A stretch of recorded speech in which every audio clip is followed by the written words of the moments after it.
Good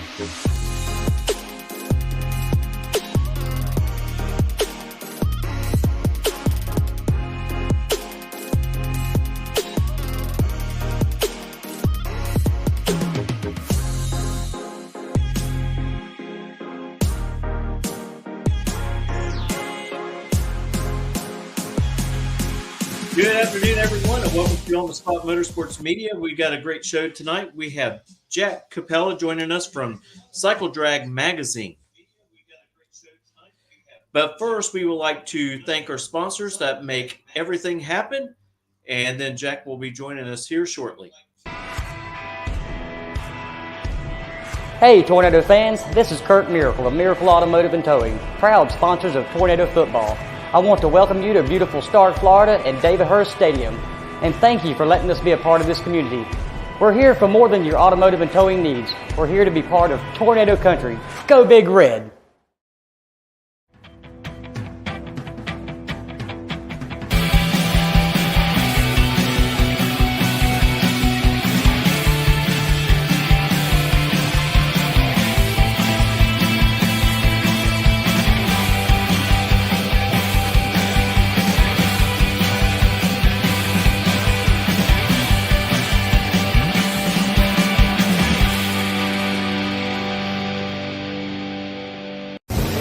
60 years of innovation, 60 years of attention to detail, 60 years of rigorous testing under race conditions is what makes ATI Performance Products great.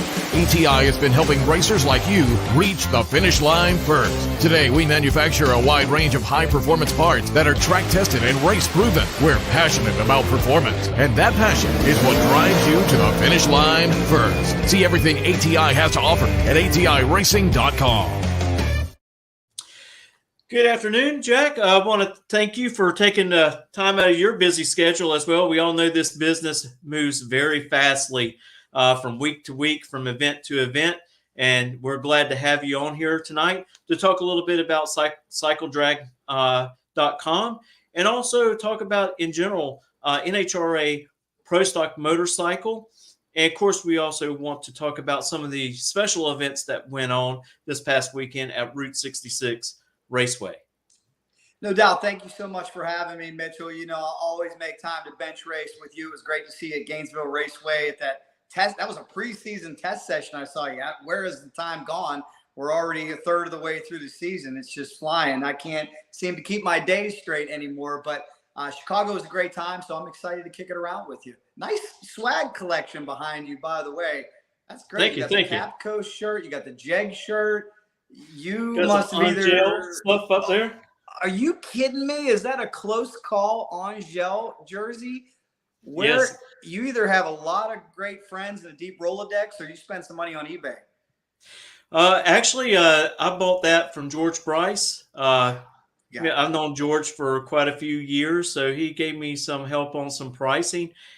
And, of course, right up underneath that, I know the trophies are in the way, but is a John Myers crew shirt. Oh, and inside there, it has the original 1993, I believe, marketing portfolio signed by him in a sealed sleeve.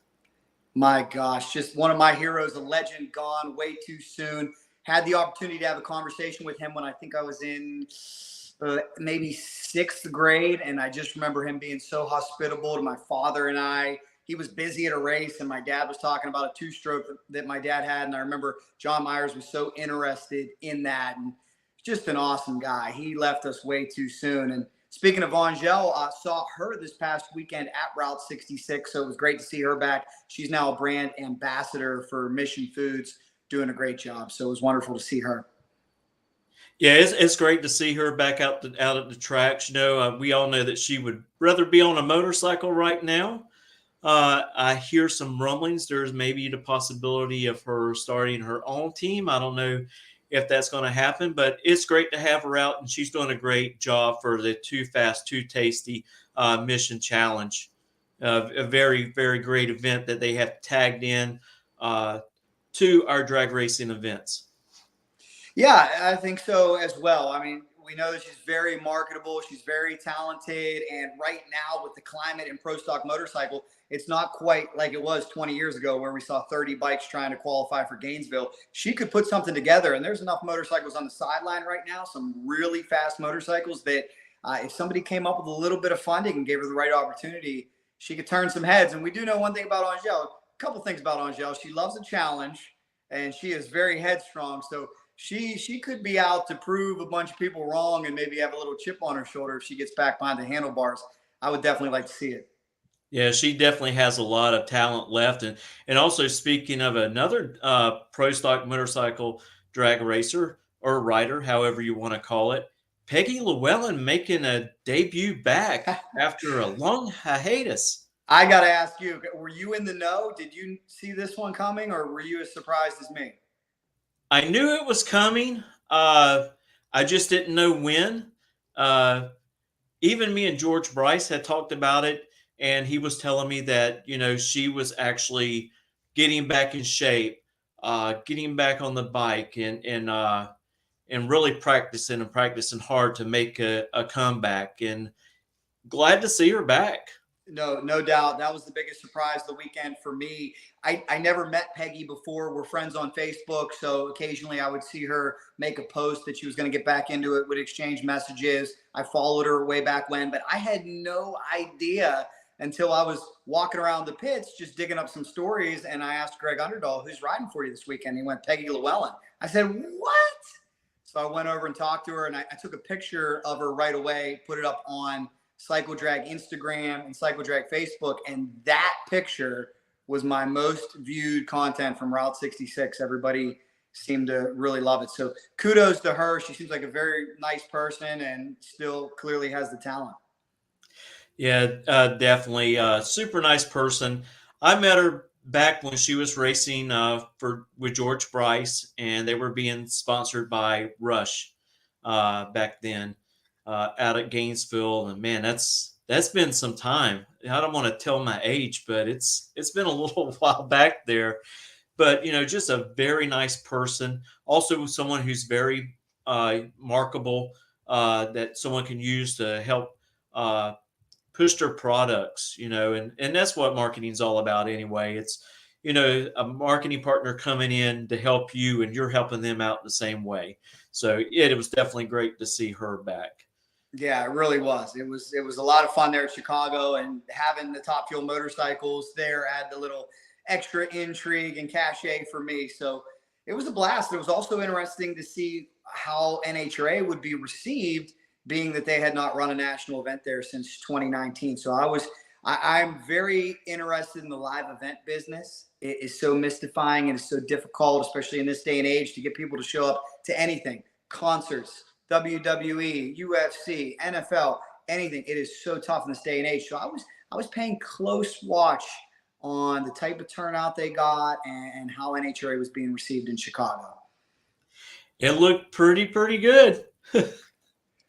Well, I don't like two different. It was good. Okay. I don't want to come on here and be Debbie Downer. The thing that I may have to make a post about, and I thought about it for a few days because I don't want to come off negative at all. By and large, did they have a good turnout in Chicago? 100%. I went back to 1998 and I found a picture where the place was packed. There wasn't a seat in the house. And I got this information too through Gino Scali and Joe Koenig, who I was hanging out with. They're from Chicago, and they just talked about how you used to come through the gate and the crowd would envelop you. Now, it was still a very good crowd, but what you couldn't see on TV is at least 40% of the grandstands were shut down on the other side. And TV, we call it the hard camera view. So you never get to see that view, which is smart by NHRA. It's the same thing. Major League Baseball, WWE, everybody does move all the fans into one concentrated area and make it look packed. I just wonder, I got to thinking, I'm like, what happened to drag racing in Chicago?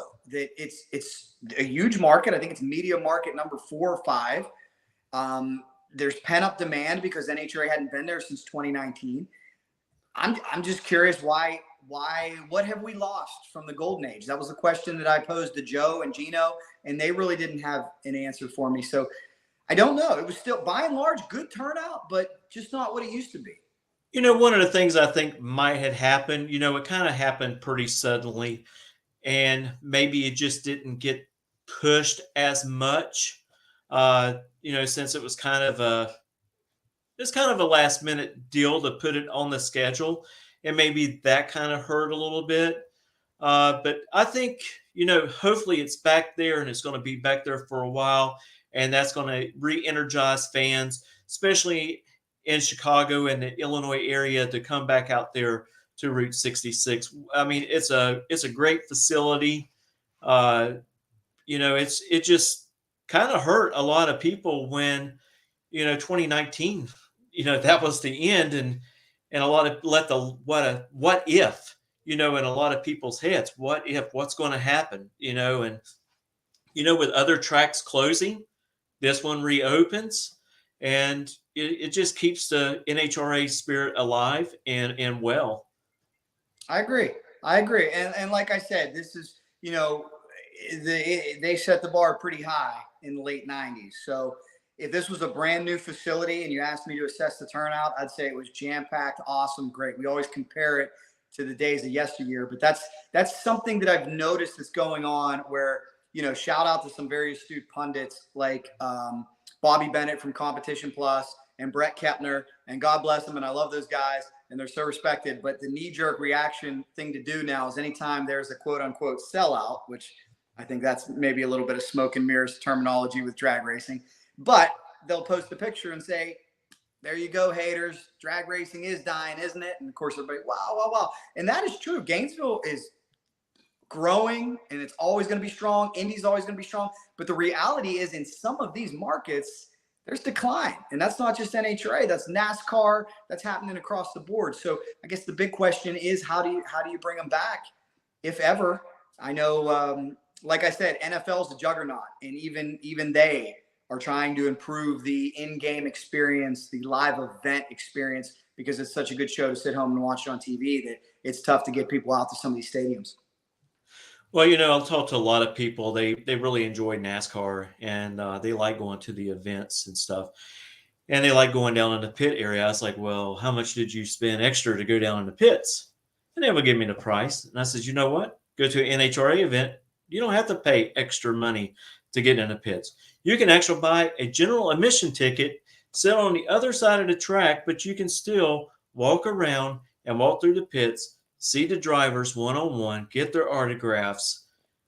Every ticket's a pit pass, and that's what, because I'm the type of person, I love motorsports. Yes, I'm really big into drag racing, but from time to time, I watch NASCAR. I keep up with it. I post the winners and stuff on our Facebook page. Every once in a while, I'll watch Formula One. I'll watch Indy. I think if you're really into cars, you'll cross over every once in a while and watch other sanctioned body events. And so trying to get some of those NASCAR fans to follow over. And I think Tony Stewart's going to help out a little bit with that, coming over and running Top Alcohol Dragster. And I actually starting to see fans show up, like at Gainesville, showing up with their old Tony Stewart NASCAR T-shirt on, watching him out there at Gainesville, make passes and qualify for that race. For sure. He's a real crossover star, and NHRA is so lucky to have him. And I hope they keep courting more individuals like Tony, because I've heard there may be some other NASCAR legends that are interested in getting involved. And that's what it needs, because my goodness, I'm sure you were at the Gator. Did I see you at the Gator Nationals? Yes, you better believe it. That is just the quintessential, absolute perfect event. I think it's NHRA's best market. No disrespect, Indy, no disrespect, Pomona. Love those. But, man, Gainesville, NHRA, there's absolutely nothing like it. And getting back to what I was saying about the sellout term, and you also talking about the great access that a pit pass or a ticket gives you, I agree 100%. And I think back to a conversation I had with Don Robertson, who managed that track for so long, former Highway Patrol. He was every I was dotted, every T was crossed. I went to UF, and we were doing a story. This is way back 2002, and the kid with me, who's my shooter, my photographer, he's a sports guy, and he asked Don, well, the Gators, is it sold out? Is it sold out? Well, back then they never used the term sold out. So Don looked at him and he said, son, we got 400 acres. We're never sold out. And he was right too. There's very few markets where you got to stop selling tickets. Gainesville, if they had to stop selling tickets, we might be backed up down to Ocala, but right. And I'll tell you something a lot of people don't know about Don Robertson is I believe he is the one that came up with Beat the Heat, where you actually get to go out there and race patrol cars, the sheriff's office and whatsoever, which turned out to be a great event for years and years and years. For sure. We don't do it anymore out of Gainesville, but you will still see it at some other tracks. I think Bandamere, they were doing it this week or 2 weeks ago, somewhere around that time frame. So that is still around at some of the tracks, and he was one of those who promoted and started that. Yeah, what a great program that was. If I remember correctly, because see, I got through college working Wednesday night tests and tunes for Don, and I'm trying to remember a lot of the Beat the Heat cars and money. It was all things that were confiscated from deals gone bad, from drug deals and crime, and then they would take all that and put it for a good cause. I thought that was pretty cool, and they had some pretty impressive vehicles out there as well. I never saw Beat the Heat motorcycle. I would have liked to have seen that, but it was cool. That would have been a lot of fun. Well, to kind of dive into Route 66 this past weekend, man, does anybody have anything for Gage Herrera? Oh, man, right now that's the question. I mean, he's the Goldberg of Pro Stock Motorcycle. The storyline right now is just every time he goes up there, can he be beat? He's 12-0 right now. He's been low almost every single round, which is staggering. I know Steve Johnson qualified number one for the first session in Gainesville. I think that's the only time he hasn't been on top on a qualifying sheet. The kid's a robot. I knew he was going to be tough because I've watched him for many years on a pro street bike, and he comes from a racing family, and he's just got that it factor, and he's very light too, and that's a huge advantage. And I think that is why he did not suffer at all from the weight that NHRA put on him. I was actually speaking with Mike Mullaney, who was a former Vance and Hines employee, very smart guy, learned a lot. He said that slapping weight on these bikes probably isn't going to work anymore. He said they need to limit the weight on the front wheel because they just keep putting ballast on the front of the motorcycle. If you're a light guy, you're already 15, 20 pounds under. You put more ballast on the front of your motorcycle, that thing's just going to hook and go straighter. So it doesn't seem to be affecting him, and that is the question: who is going to stop Gage Herrera? I think Matt Smith, maybe not at this point because he's so competitive, but getting that Suzuki deal and not being able to roll out the trusty V-twin that has won so many races might be hurting him a little bit. We did see Chip Ellis take his V-twin to a final, which was exciting, but you just wonder right now, what could Matt do on the good old faithful Red Rocket? Yeah, it was really great to see Chip Ellis once again to make a final round appearance. It's been a little while. He's been over there working with Matt real hard. To talk to him a little bit in the staging lanes at Gainesville, and he seems very motivated. Oh, for sure. 100%. What a competitor. I mean, just lives, eats, breathes pro stock motorcycles. So right now, the rest of the class has a problem for sure. And that was, they knew it preseason. When I was in Gainesville, you're not going to sneak up on Matt Smith. He knows the sport too well. He knows who's involved, and he knew right away Gage was going to be tough. Before anybody saw Gage go down the racetrack, the insiders knew that Gage was going to be a big, big problem. Well, we were out there at Gainesville watching testing, and we could tell who had a little bit of an advantage right then and there. And like you said, Matt and Angie, they're very competitive people. They're not out of this thing yet. I know at the end of every event, they're going back to their home. They're digging and trying to find more horsepower every single minute a day before the next event comes up. Yeah, that's what they do. It's a lifestyle, man. I've known them for so long, and it's just, I know Angie likes going to the gym, and occasionally they take a vacation, occasionally they go fishing, but outside of that, it is wide open pro stock motorcycle all the time. I know they spent a long time mounting the new Gen 3 Suzuki Hayabusa body, and they're always on the dyno doing different pulls. So, I mean, they absolutely 100% live this thing. And he's also been working really hard with Mike Salinas' daughter. Yeah. Oh, shoot, big shout out. She makes me proud. And she is doing so well. I even talked to Matt, and at Gainesville during the test section, and I told him, I says, Matt, she is riding a bike straighter than she's ever rode on a bike before. I says, whatever you're doing, it's helping. You know, I think a lot of it was balance to the other motorcycle that she was, you know, riding. And I think at times she was overcorrecting and getting really close, or getting close enough where she was hitting the oil pan on the track surface. Yeah, no, I think so as well. I know that Matt has worked with her on a lot. I don't expect her to tell me everything. I'm sure there's some trade secrets in there, but one of the big things is what George Bryce teaches. I had an opportunity to sit down on his school, and it's what Larry McBride confirms, and that is, if you are a motorcycle person, you are locked on a target at the end of the track. You don't look at anything else. I heard Larry say it this past weekend that if you see something out of your peripheral vision, you can even go that way. So that's why a lot of them put the blinders on and look. But what Gianna said, it was funny. She was making me laugh because she said, it's so hard. It's the track's so long. I'm letting out the clutch. I can't see the target anymore. So easier said than done, especially when you go to a really, really long track. But her improvement is astounding. She's right in there. She's a threat to win any given race. She looks safe. She makes good, clean laps. You know, when she first came out, she gave us some heart palpitation moments. Like, oh yeah, John, are you ready for this?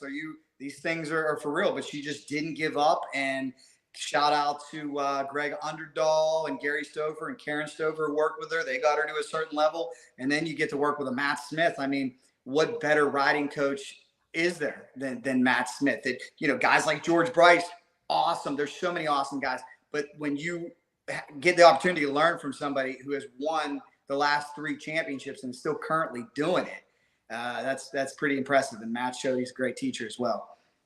And I'll tell you, both of Mike Salinas' daughters are tough. They're tough as nails. Yes. They're very tough competitors, and they believe in themselves. And that was another thing me and Mike Salinas was talking about the staging lane. I, you know, congratulating him and how well his daughter was performing on the bike and stuff. I said, it looks like she has self-confidence. And he says, yes, she definitely has self-confidence now.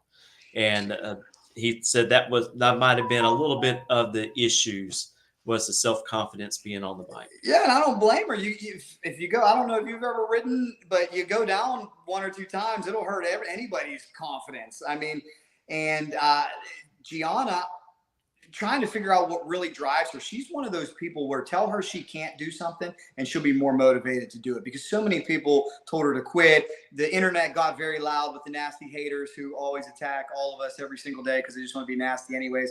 But she didn't quit. And getting to know her, family's got a very successful business. She's an important part of that successful business. She rides street bikes to get her adrenaline fix on the road. So she doesn't have to do this, especially after going down multiple times. And that last one, which was no fault of hers at Bradenton, which was a testing accident at the center of the hospital for a while. I think that would be enough to make a lot of people quit. And she didn't quit. She stuck with it, and she's doing a great job. She was getting, it was great. She came over on Friday and I was chatting. I brought her and Spider-Man together because she was hanging over at the Spider-Man pits. And she said that she was having some bad flashbacks because she had a bad incident at Route 66 one time. So I asked Larry, I said, Larry, how do you deal with that as a racer? Because Larry crashed in Gainesville in 1992 and almost passed away. Motorcycle barrel rolled. It's up on my YouTube channel on CycleDrag. And thank God he escaped. He got off, but the bike just barrel rolled. And you see somebody, it's a crazy clip. You got to check it out. There's a guy at Gainesville. There's a big fence, scales the fence, and was the first one to Larry. And I said, Larry, who was that? He said it was the late, great Dave Schultz. That Dave had just made a pro stock hit. It was the AMA Pro Star race. And Dave was in such amazing shape. He scaled the fence and ran to Larry. Thank God Larry was okay. But I asked Larry, as a racer, how do you put that out of your mind? And he said, you never really put it out of your mind You say you're going to forget about it, but you can't. But there are ways to deal with it. And that's what he was talking about with Gianna. And I think it helped a lot. Yeah, I tell you, I wish her the best, for her career. I hope she's around for a long time, and I really enjoy watching these new riders come into that class.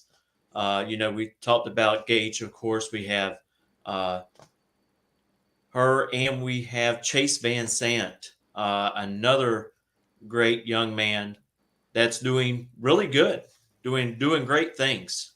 1,000%. And hey, I don't know much. I'm not gonna brag like I'm some pundit in life. But when it comes to motorcycle drag racing, because I know the general public is probably surprised, but knowing Chase the way I did, I knew he succeeded at every level. He was a college athlete. He was a sprinter at Northern Illinois, I believe. He was a junior dragster racer. So he has this incredible pedigree. And then it's a great story where his dad was a pro mod bike racer, parked the bike to build the business.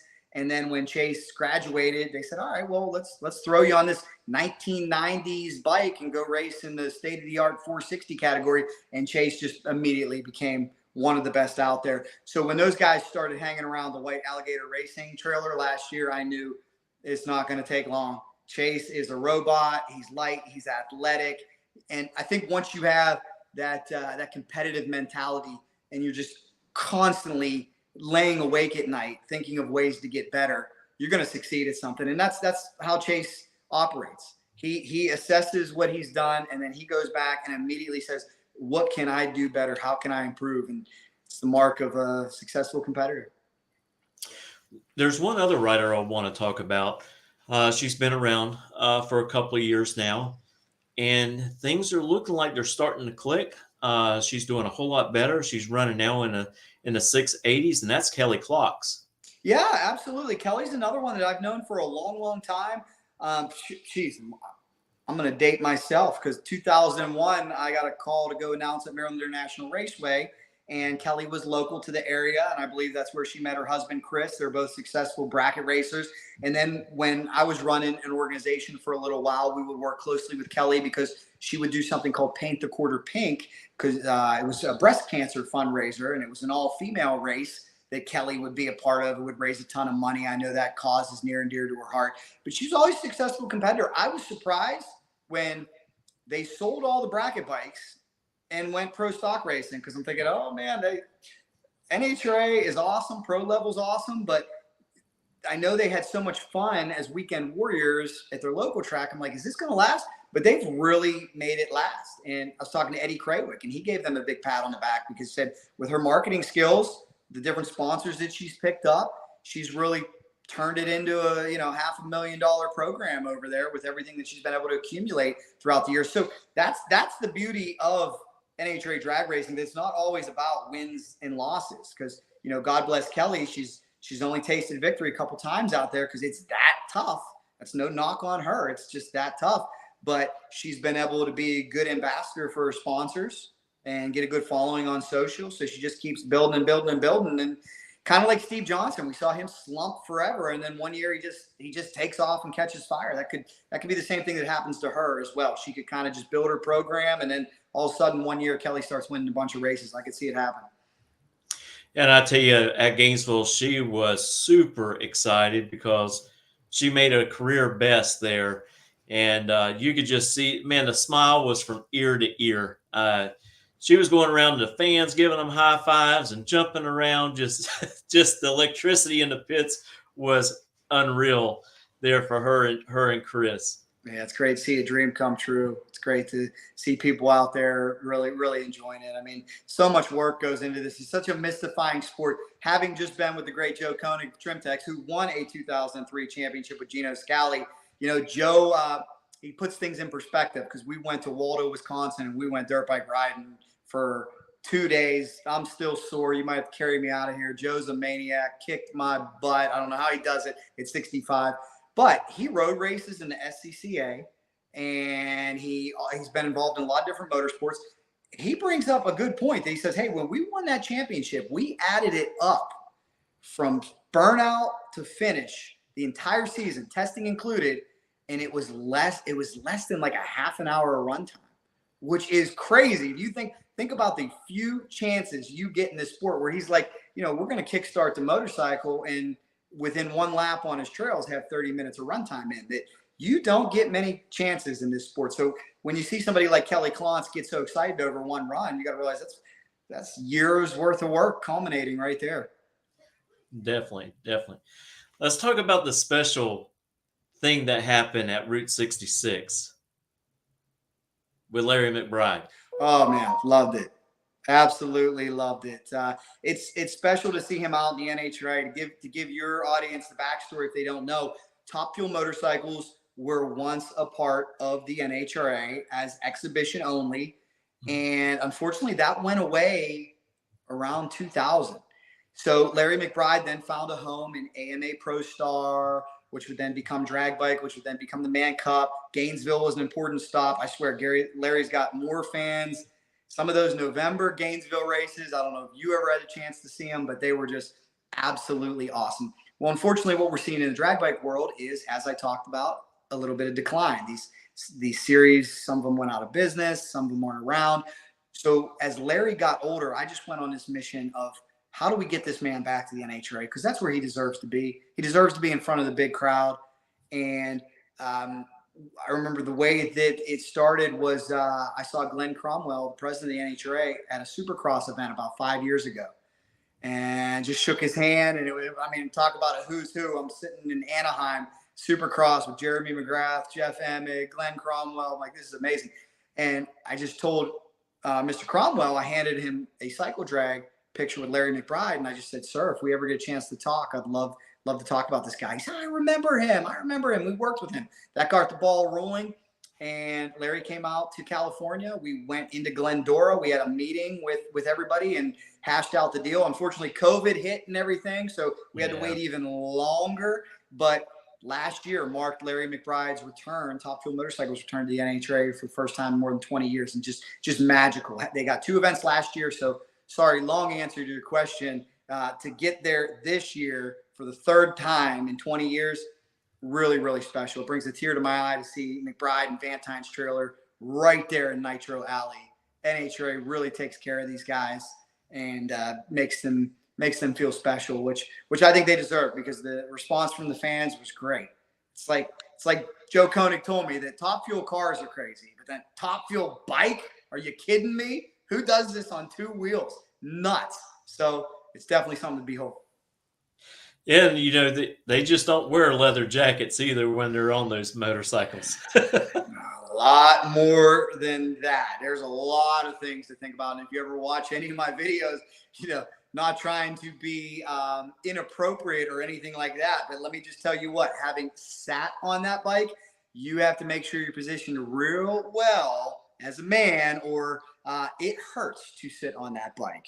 So that some people will see Larry positioning himself and adjusting the leathers and everything. He's got to be comfortable on that bike. You don't want to be uncomfortable when you're going 268 miles an hour. Right. How many times has he broke his own record? Oh, it's been a lot. That's someone call Louis Bloom in Germany, see if he's still keeping stats, or Bob Fry, because they'd be the ones to tell you. He has broken the record so many times.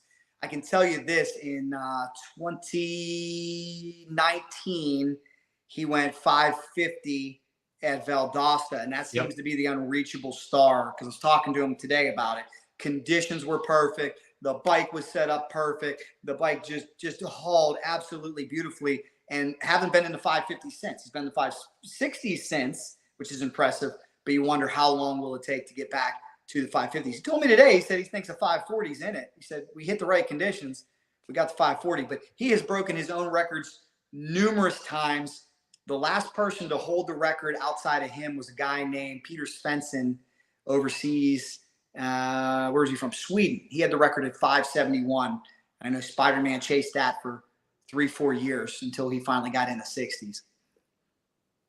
Well, you're talking about that run there at South Georgia Motorsports Park. Man, by watching the video from the back, that bike, like you said, it was A to B, straight down, no wiggling whatsoever. None. It was one of the most perfect runs ever. It was great. I wonder, honestly, I know they're going to get it figured out with more track time, but they then made some radical changes to the bike because they work with an engineer, John Dixon, great guy. And he is an engineer through and through. So he would study everything and take copious notes and do all these different readings. And he helped them get to the 550. Well, then they made changes to the bike. And since they made the changes, I think it's a faster motorcycle because the speed's been up, but they've yet to get that ET. They're still dealing with a little bit of a handling issue on the new bike that I think is just part of the growing pains that they figure out. Once they figure that out, I mean, sky's the limit. Back to smooth sailing down the track. Oh man, it could be 530s. Who knows? Well, I got some pictures here I want to flash up. And like I said, this is one of the best interviews, I think. You've done a bunch of great ones, but I really enjoyed this one right here. And this was with Larry McBride and George Bryce. Oh yes, thank you for and that's what I love about you, Mitchell, because here's where I'm conflicted. I can tell you as a content creator, this was one of my favorite interviews on YouTube. It was also one of my least watched videos because we know, again, us drag racers and us drag racing's here, motorcycle drag racing's here. It's a niche within a niche. If that was baseball, I mean, my gosh, I'm sitting with Joe Torre and Roger Clemens. I'm sitting with legends next to me in our own small world. I don't know if everybody quite appreciated that. The more popular thing on YouTube would be a rocket-powered motorcycle or Daytona Bike Week craziness. But no, I really enjoyed that interview. I had to pinch myself because I can't believe both those guys are in my apartment. I was working for Lucas Oil Productions, and we were voicing over a Valdosta race. So I asked George if he would come help me do the commentary. We flew him in and then flew Spider-Man in as well. And so I'm like, I got you two together. We've got to fire up something in my apartment. And we just sat there for an hour and 10 minutes and bench raced. And man, it was great. The stories went on forever. The advice was invaluable. Here's a crazy story for you, Mitchell. Well, this was right before COVID. Okay. Poor George, we didn't know it at the time because he's trying to be tough, flies from Georgia. He wasn't feeling good. And he tells me 6 months later, he's like, yeah, I had COVID. I said, oh no, when'd you have COVID? He said, right when I was sitting next to you and Larry. And as you saw by that picture, I wasn't 6 feet, was it? So by the grace of God, Larry and I's immune systems we never got it. We just muscled right through it. And then poor George, thoughts and prayers to him because he got it again recently. And thankfully he's on the up and up. I saw him racing his bagger out at a North Carolina race, and he's doing much better. Thank God. But that was crazy. I tell you what's really weird. Me and my boys and my wife, we're all here in this house, and my wife gets COVID. Me and the boys get COVID. 6 months later, me and the boys have COVID. It's just really weird how that worked, in that time. And I mean, I'm sitting by my wife, I'm helping her and everything. And it was, tell you a real funny story. She's like, I think I'm feeling pretty good. You got a race tonight at Gainesville. Won't you go over there and go ahead and race? If I feel bad, I will give you a call and you just come home. And I was like, all right. So I go over there. I'll make my test hits. I'm getting ready to put the dial in on the glass. The phone rings. It's her. She goes, I don't think I can breathe. I'm having a really hard time breathing. I loaded everything up, headed back to the house, and I'm talking to her. She's like, I ain't going to the hospital. I ain't going to the hospital. I said, if we check your blood oxygen level when that rescue gets there, if it's below 95, you are going to the hospital. It was 90. I said, you're loading up and you're going. And she spent, I think, 4 days in the hospital. But it was just really weird. She was that bad off with it. And none of us got sick until 6 months later. And then all three of us had it. Such strange times. Oh my gosh. Thank God. I'm kind of glad that we're past that. Oh my God. Thank goodness. Hallelujah. Now, I like this one right here. This picture of you and Jay Leno.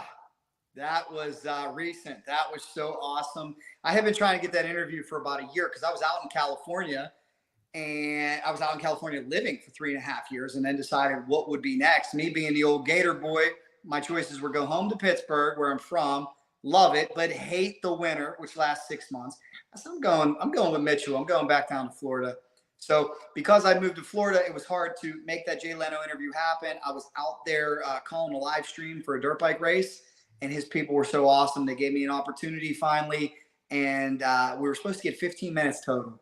And Jay spent almost an hour with us, and I'm convinced if he didn't have other obligations, because he's just out there making content like crazy, I think he probably would have spent more with us. But what a great guy, so down to earth, really, really cool. The thing I like about his shop that you'll appreciate, every single car and bike has a battery tender on it. They are ready to go, ready to be started up, no museum pieces. They're ready to go down the California freeway at any given time.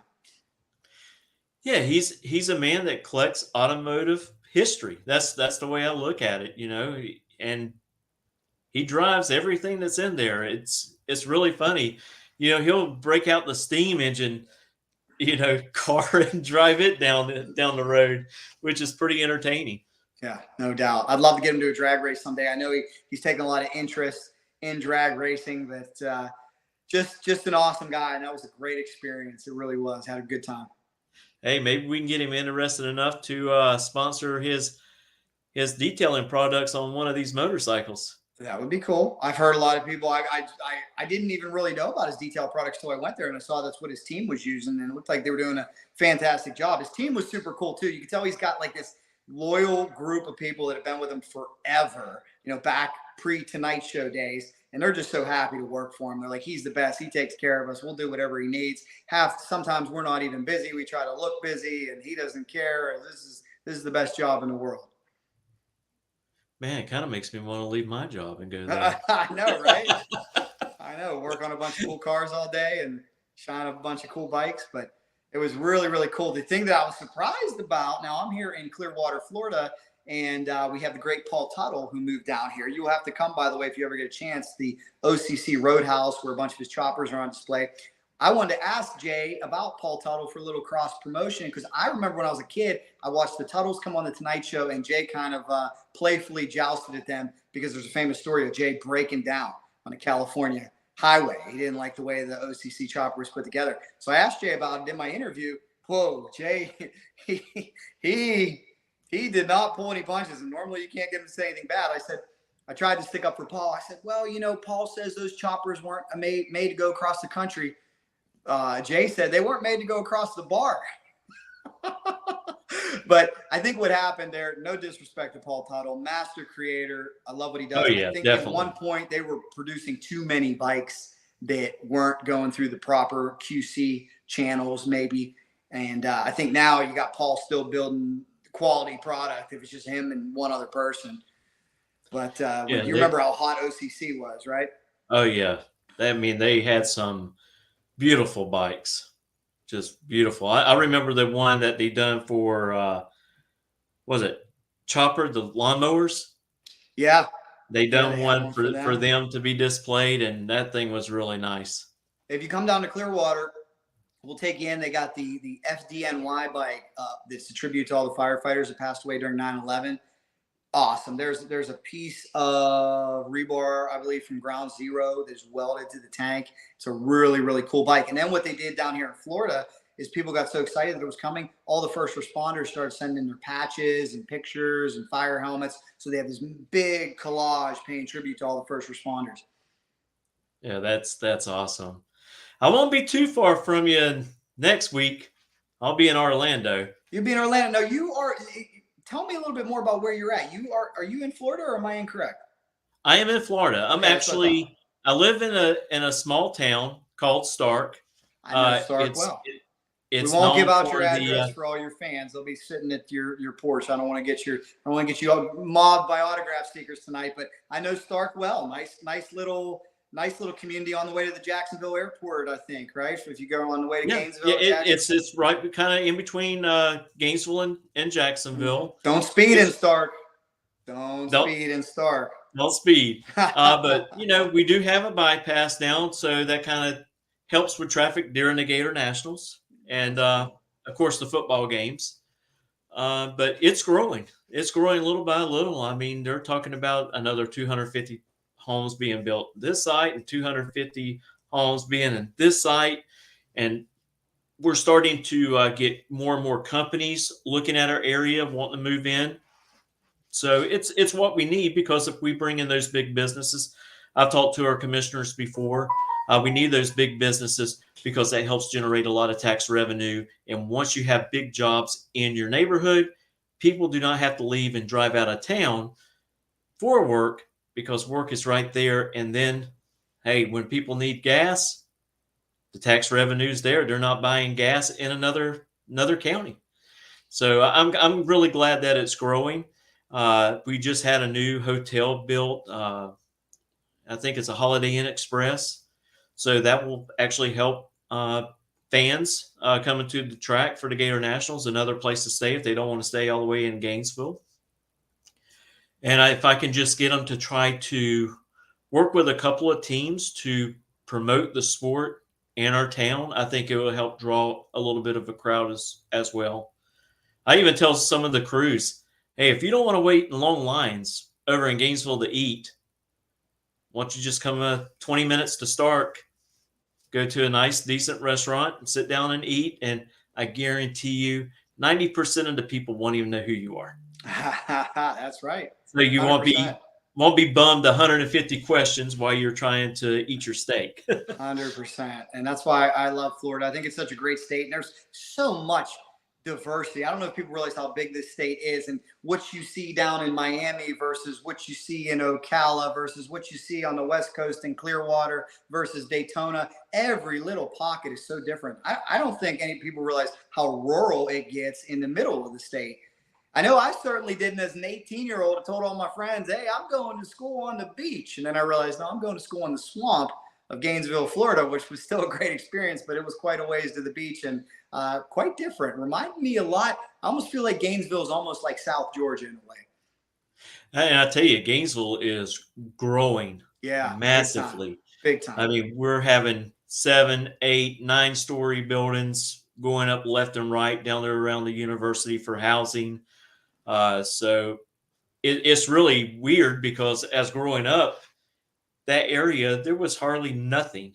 And now it's just like growing into a small metropolis, to be frank. It's really exploded. It's a great place to live too. There's a lot to do there. There's a lot to do outside of university culture. I know some people don't like living within the college campus, but there's so much more to Gainesville. There's so many arts and drag racing, right? It's you better believe it.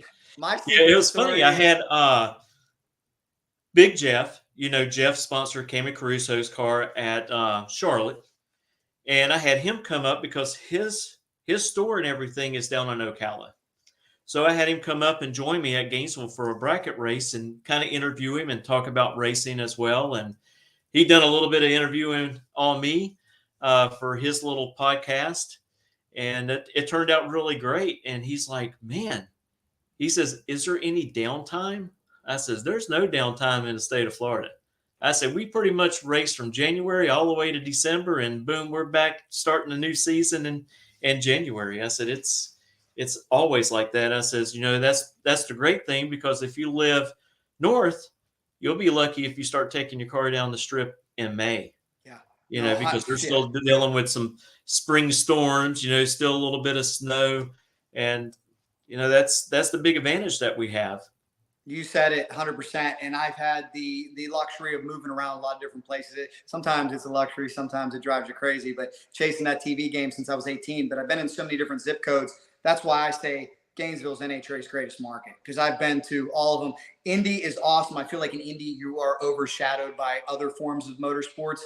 Pomona is interesting because the first time I went to Pomona, man, you just feel it in your soul. You're where drag racing was born. This is wonderful. But you're also in the shadow of LA.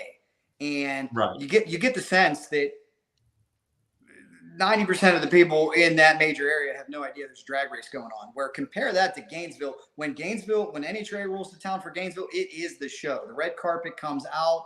That is what everybody waits for. I remember seeing posters and glass mirrors of Kenny Bernstein and John Force in bars in Gainesville all year long. And that is one of the few places I've ever seen it, because drag racing is such an important part of that community. I was having this debate with Alan Reinhart and Joe Costello, and Joe was with me. Alan wasn't with me. He's a traditionalist, but I think the Winter Nationals in Pomona probably needs to go away because attendance has been slipping out there. And what did you see this year in Gainesville? I think part of that record crowd was the fact that there was so much pent-up demand. It was the opener. For the first time, we didn't have 2 rounds.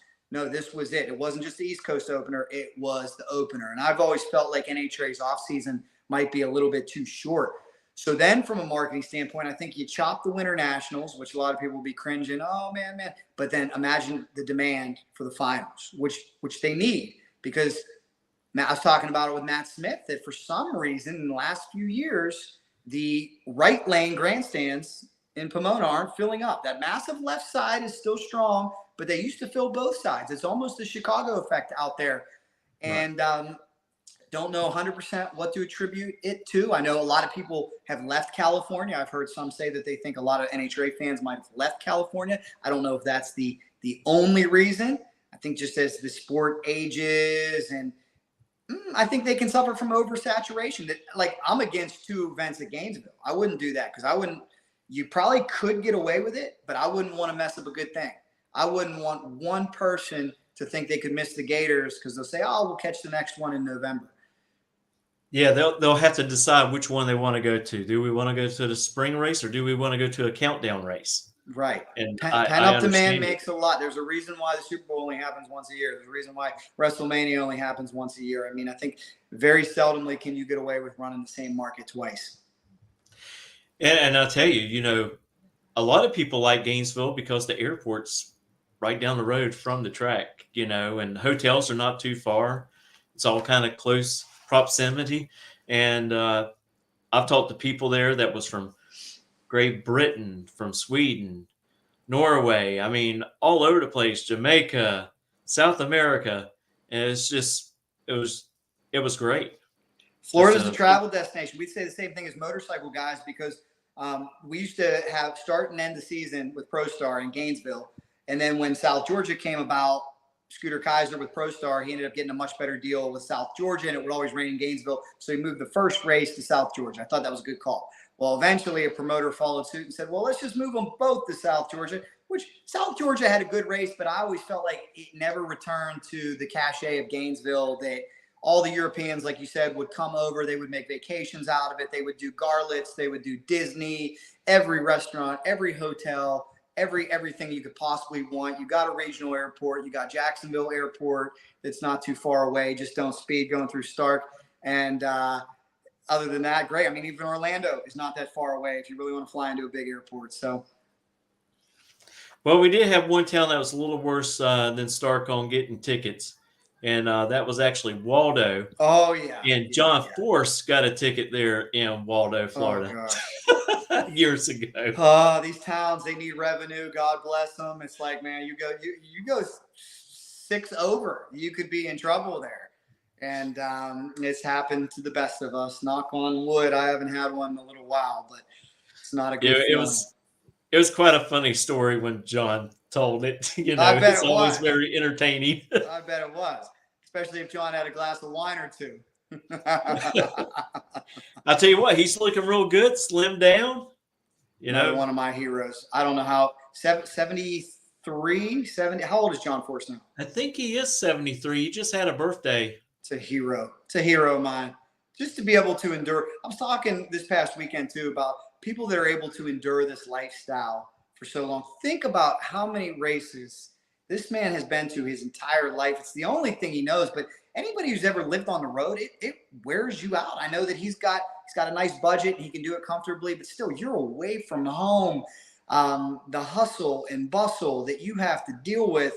And yes, strapping yourself in a Top Fuel funny car. And I'll tell you, it's amazing what he's able to do. He's definitely a hero of mine. And I think what makes him so great, he is so good to the fans. I mean, he will stand out there as long as he can to sign an autograph for a kid. And, and that right there is what it's all about. And tell you a funny story. I was dating a girl and she had a daughter and I took her to the Gator Nationals. And I went to go take her up there to get Ashley's autograph when she was running alcohol. And John comes out there and she says, He goes, I'm sorry, honey, but she's having to get ready. We're fixing to go race. He says, I'll tell you what I'll do. I'll sign this for you. And so he takes the hero card and he puts on there, by Dad, Ashley Force, on the hero card. Well, I kept that hero card for probably, let's see, she's probably 15 years.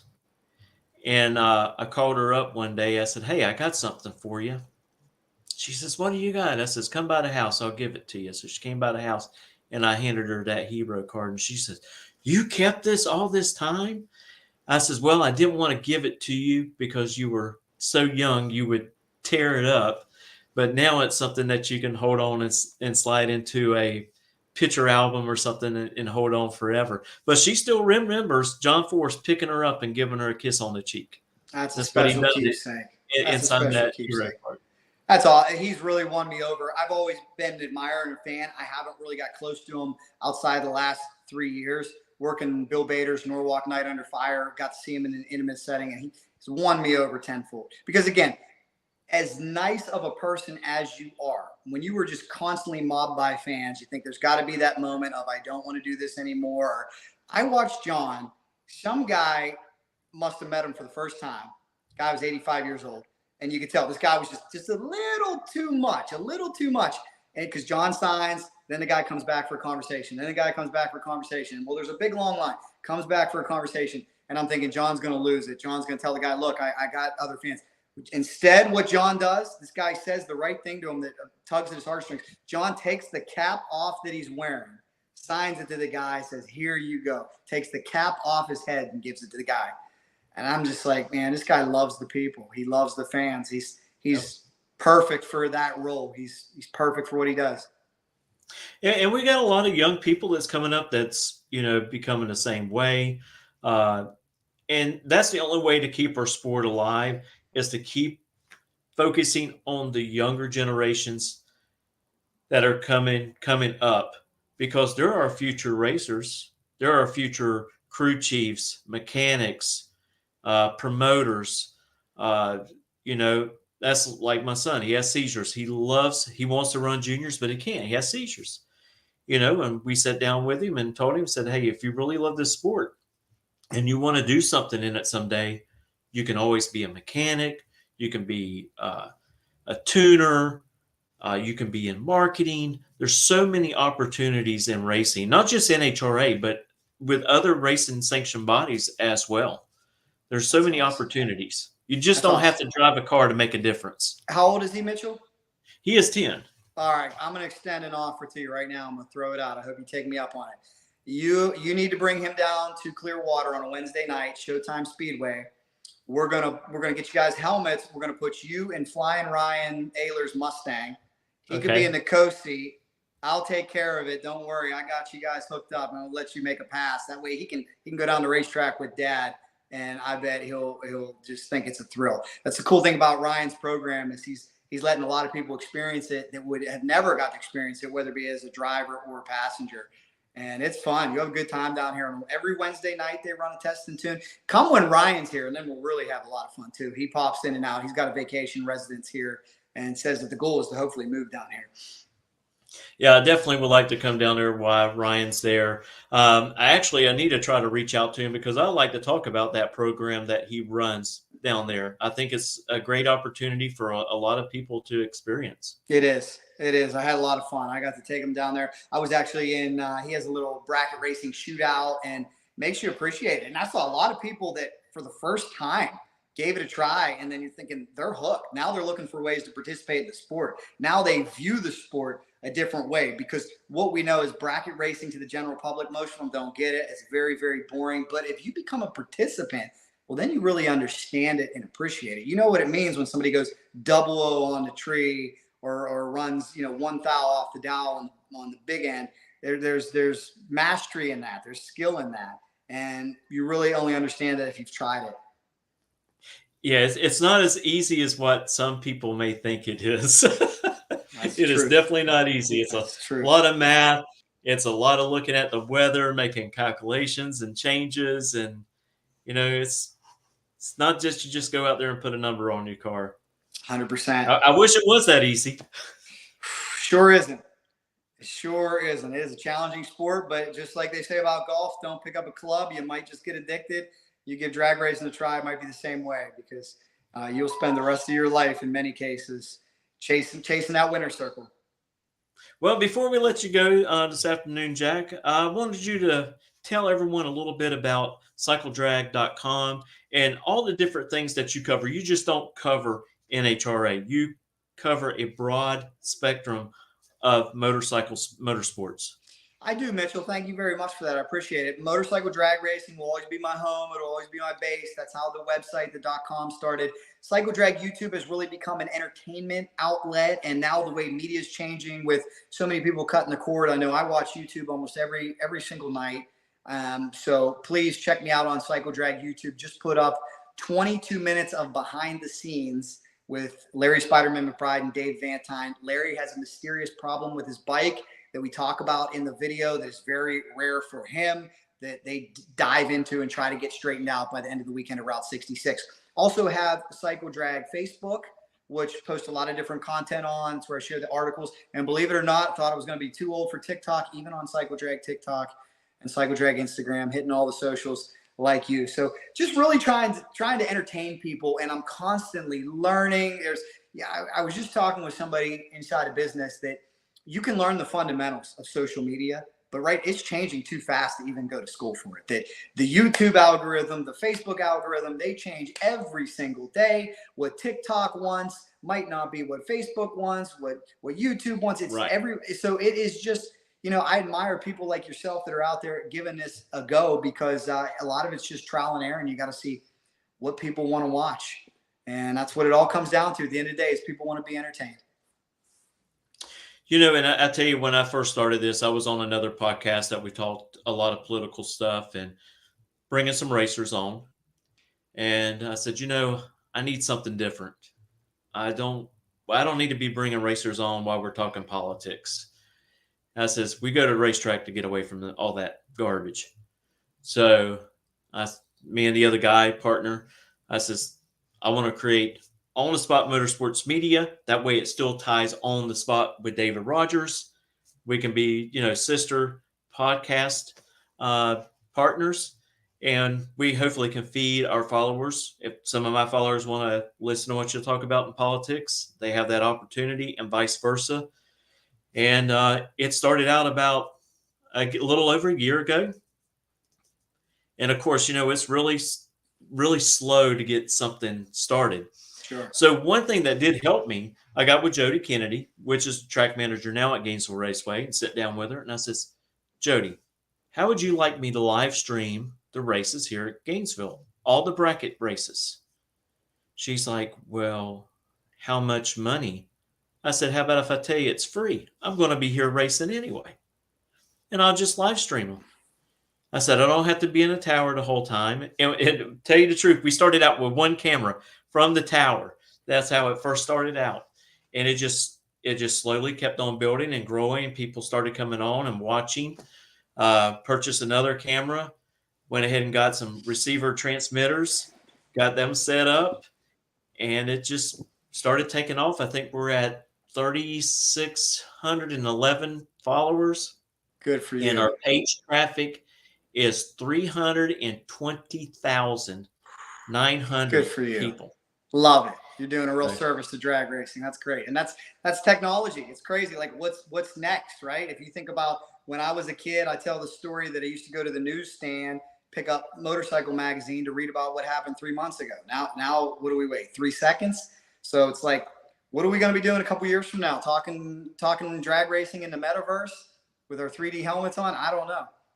Right. And you take, you do your part with CycleDrag.com. I do it with my page. You got Wes Buck. You got the Monday Morning Racer. Mm-hmm. Yeah, I appreciate all you guys out there supporting it. You have the Shake and Bake Show with Lyle Barnett, Stevie Fast, and Courtney Anders that come on, And, if I think that if it wasn't for us doing what we do, our riders on the motorcycles and our drivers do not get the credit that they deserve because they only have 5 minutes to speak at the top end of the track for an interview, and they don't get to go into a lot of detail and discuss, how they got there and what they're working on. And we're the ones that provide that entertainment. Hey, hopefully one day maybe there will be a regular channel on TV, and we'll all be on there. That would be pretty cool. Yeah, it's all about building characters, getting people emotionally invested. The great Wally Parks used to say the cars are the stars, and that is true. But then the great Steve Irwood told me, he said, I can't get the cars up on the 10th floor for a radio interview or a TV interview now. So I talked to Steve, and he stood firm behind that. He was like, Wally was onto something with the cars being the stars, but it's still the personalities are the stars. John Force is the star, not so much the peak car, the Castrol car, or whatever he may have. So you're 100% right. Anything we can do to get these personalities out there and get people connected, that's how you develop new fans. And I enjoy all the different personalities that come on the podcast. I really do enjoy it. It just shows everybody, even though we all have the same love for the sport, each person has a different preference in how they handle stuff. Yes, they do. Well, Jack, I really do appreciate you coming on. Anytime you want to come on, just hit me up. If Mitchell, you got some breaking news that you want to promote, you're more than welcome. I'll get you on here, and maybe next time I have a writer come on. I just had Ron Trudeau. Oh, it's my man. Just from my last area. Thursday night. The Rat from Pittsburgh. Great guy. Great guy. Just posted up. Yeah, a lot of people was asking me, says, ask him where the Rat came from, his nickname. So I asked him. He's like, oh, it's my initials. Very cool. Very cool. So we got some answers for some of our viewers' questions and stuff. But cool. Again, I really do appreciate you coming on tonight. Appreciate you anytime. That sounds great. I'll hit you up when we come down to Clearwater. We'll work something out. I got you. He's out of school now. I got you guys in the Mustang. I will 100% back that up through Flying Ryan. We'll get you guys a lap and have fun. All right. Like I said, they're out of school, so we can make some stuff happen. That sounds great, Mitchell. All right. Thank you, Jack. You have a good one. You too. There goes Jack. Again, thank you, everyone, for watching the show tonight. And we will be posting on some other NHRA Facebook pages. So if you miss it here, you can catch it there. Until next time, we'll see you later.